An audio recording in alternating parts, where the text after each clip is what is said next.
it seems that there is so much that can be done. And when you're outside of the vortex, it seems that there is so much that needs to be done.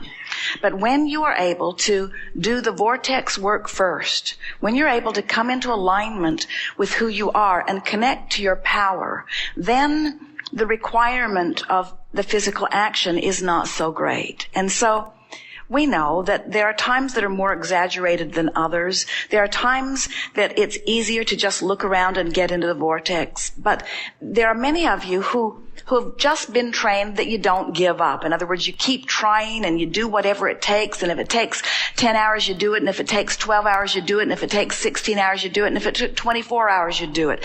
And there are many of you who would say, there isn't anything that I wouldn't do. I'm willing to do whatever it takes, is sort of the mantra that we're hearing from many of you. And with everything that we are, we want to reflect back to you that that kind of determination in your willingness to do things isn't serving you very well, but a determination to get into the vortex, which takes far less effort than that activity, would yield you much, much greater results. What we're saying to you is, it's easy to think that you are doing the work even though you haven't actually found the relief. And until you find the relief and maintain the relief, you're not in the vortex, and then you're still banging it out the hard way.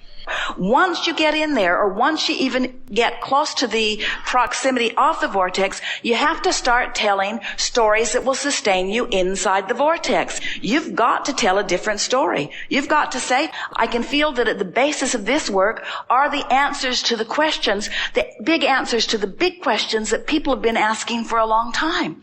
But if I can't figure it out in my own life experience, then I feel that I don't have that much that I can give to others. And I'm going to get it. I'm here to tell you today that I understand the process. I understand that I was source energy. I get that I'm mostly vibration. I get that there is a vibrational reality that is amassed. I can feel that I've contributed to it gradually, and I can feel the bigness of it. And often I can feel my proximity to it, and the closer I am, the better I feel, and the further I am, the worse I feel. These things I know for sure. And so I accept that even though right now what I don't want sometimes is more compelling, that who I really am is ultimately much, much, much bigger in its attraction power. And I am determined that I am going to practice myself into the vicinity of the vortex that is really me on enough different subjects and often enough that I am going to show myself viscerally. I'm going to feel it in my belly. I'm going to feel it as the thrills ripple up through me. I am going to teach myself that this is the dominant vibration of me. I'm going to get into that vortex where I can view the world through the eyes of Source, and I'm going to know the well-being of my time-space reality. I'm going to look into the eyes of people, and I'm going to know well-being belongs to them regardless of the outcome of any of this frivolous stuff that's going on. This morning I woke up in the vortex and I felt satisfied. This morning I woke up in the vortex and I felt eager. I love waking up in the vortex and feeling eager. I like a feeling of eagerness. I like a feeling of satisfaction. Today, I looked at someone and I felt such appreciation for them. I really enjoy feeling love.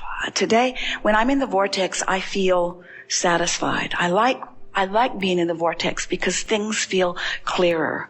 When I'm in the vortex, I feel clear-minded. I feel sort of elated. When I'm in the vortex, it's like my heart is singing. When I'm in the vortex, I feel satisfied. When I'm in the vortex, I feel ease. When I'm in the vortex, I feel sort of energized. When I'm in the vortex, I feel like doing stuff. When I'm in the vortex, my body feels good. When I'm in the vortex, I like taking a walk. When I'm in a vortex, my dog licks my face. When I'm in the vortex, I just feel good. When I'm in the vortex, food tastes good. When I'm in the vortex, I like being in the vortex. When I'm in the vortex, I know my power. When I'm in the vortex, I feel more sure about things. When I'm in the vortex, I know my own goodness. When I'm in the vortex, I just feel good about me. When I'm in the vortex, I trust that things are going to go well. When I'm in the vortex, I feel optimistic about things. When I'm in the vortex, I feel ready for more. When I'm in the vortex, I feel like I can do about anything. When I'm in the vortex, I feel more sure of myself. When I'm in the vortex, I let people off the hook more. When I'm in the vortex, good things happen to me. When I'm in the vortex, I can feel I'm in the flow. When I'm in the vortex, I feel ease about life. When I'm in the vortex, it's like the universe cooperates with me. When I'm in the vortex, I know my goodness because it sort of surrounds me.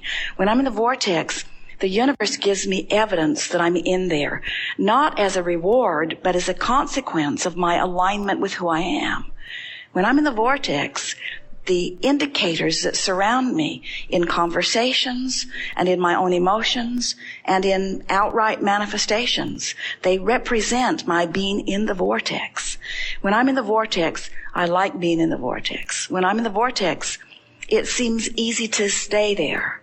When I'm in the vortex, I want never to leave. When I'm in the vortex, it feels natural and normal to contemplate creation. When I'm in the vortex, I feel unlimited. When I'm in the vortex, I'm glad for all I've lived and what I've put in the vortex. When I'm in the vortex, I have clear view of what I've put here. When I'm in the vortex, I feel satisfied about my life. When I'm in the vortex, I feel ready to go and do more. When I'm in the vortex, I love my life. When I'm in the vortex, I love me. When I'm in the vortex, I love the people who help me put stuff in the vortex. When I'm in the vortex, I do better financially. When I'm in the vortex, I leverage time and effort in a better way. When I'm in the vortex, things line up for me better. When I'm in the vortex, it's like time slows down and satisfaction speeds up.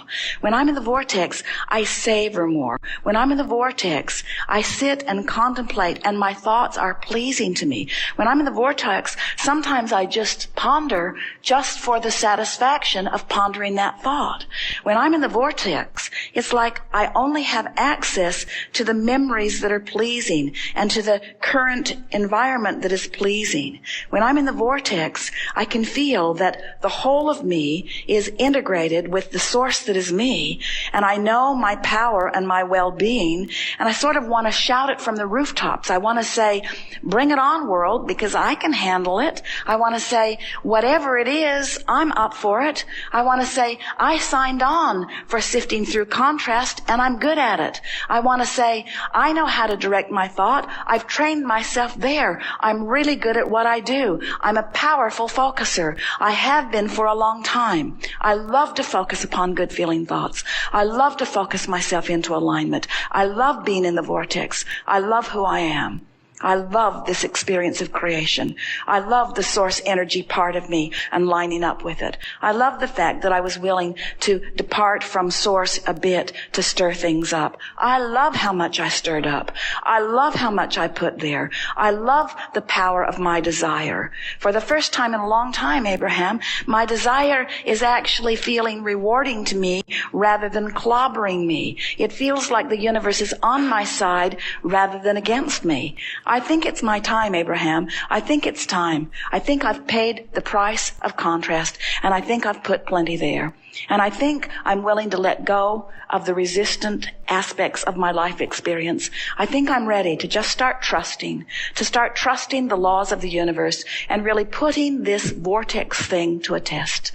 I'm going to stop struggling and striving, and I'm going to let my undivided attention go toward whatever it takes for me to get into the vortex. It's a nice thing when you focus upon pleasant things, and by focusing upon those pleasant things, the vortex takes you in. But if you don't know how you got there, if you don't know the laws of the universe, then you can't do that on purpose during troubling times. And so the reason that we've begun talking about this vortex of creation, and the reason we're saying chill and then focus, is because it is infinitely more satisfying to have the disruption which causes you to ask for something that you're nowhere near and then focus yourself into alignment. What we want to get across to you is that when you move into alignment, the compensating or proportionate feeling of coming into alignment will be so worth all that you've been living in the meantime, you see. we want to find a way that we can express it to you so that you can feel it, that well-being is a natural thing. And it's hard to accept that well-being is abounding when you're looking at evidence that kind of sort of says otherwise. And so we would like you to remember that there is a whole lot of energy that is swirling around this, that we want to give you the assurance that wonderful things are ahead of you. We want you to have such faith and confidence. Here is what it comes around to. When you're outside the vortex, it's easy for your expectation to be about things unwanted. But when you're inside the vortex, your expectation is only ever and always about things wanted. You just can't expect negatively when you're inside the vortex. The vortex will train you into the expectation that is necessary for these powerful creations, you see. When a prayer is offered from outside the vortex, even though every time you ask it is always answered, you can't receive the benefit of your prayer because you're outside the vortex. If you're inside the vortex offering your prayer, it is always answered, not because you're more worthy, but because you're vibrationally receptive to the receiving of what you're praying about. That's why prayers of appreciation are the most vivid, powerful prayers to offer, not prayers of need. And so, you know you've got a sort of inside scoop here. You know Abraham knows about non-physical, and we make our claim to be non-resistant in nature. And you know that when we focus upon things in a non-resistant way, that there is benefit offered from them, but we want you to understand that we don't have more power in creating than you do. It is exactly the same. Because when you ask, it is always given. So the only benefit that we can give you is standing as an example of someone who stands in the vortex no matter what, unconditionally accepting the well-being, you see, which is what we are offering to you. And we don't think that you have a thing in the world to worry about. You're mostly there, you see.